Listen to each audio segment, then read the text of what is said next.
দেখুন আমাদের সবারই কিন্তু ইউনিভার্সাল প্রবলেম এই ফোনের কিন্তু স্টোরেজটা ফুল হয়ে যাওয়া। আর এই স্টোরেজ ফুল হয়ে গেলে কী করতে হয়, আমাদের কিন্তু ফটো ভিডিও ডিলিট করতে হয় বা বিশেষ কিছু ডকুমেন্ট কিন্তু ডিলিট করতে হয়। কিন্তু আপনি কি জানেন ফোনের মধ্যে এমন একটা গুরুত্বপূর্ণ সেটিংস আছে, ওটা যদি অন করে নেন তাহলে কিন্তু আপনার ফোনের স্টোরেজটা ফুল হবে না এবং অনেক স্মুথ চলবে। তো সেটিংসটা কি জানতে হলে কিন্তু অবশ্যই ভিডিওটা ওয়াচ করতে হবে। তো এই সেটিংসটা করার জন্য সর্বপ্রথম আমাদেরকে প্লে স্টোরটাকে ওপেন করে নিতে হবে। ওপেন করে নেওয়ার পরে উপরের দিকে দেখুন নিজের একটা আইকন রয়েছে, ওই আইকনের মধ্যে কিন্তু ক্লিক করতে হবে। এই আইকনের মধ্যে ক্লিক করলে একটু নিচের দিকে আসলে দেখুন এখানে একটা অপশন রয়েছে সেটিংস বলে, ঠিক আছে। এই সেটিংসের মধ্যে ক্লিক করব। সেটিংসের মধ্যে ক্লিক করার পরে এখানে আমরা জেনারেলে চলে যাব।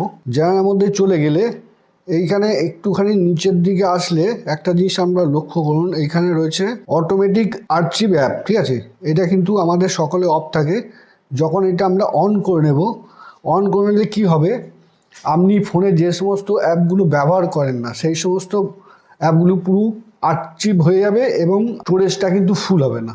তা ফোনের এই গুরুত্বপূর্ণ সেটিংসটা আপনাদের কেমন লাগলো অবশ্যই কিন্তু কমেন্ট করে জানাবেন, আর একটু শেয়ার করে দেবেন। আর ভালো লাগলে ফলো মি মিষ্টি মুখে আলাপ।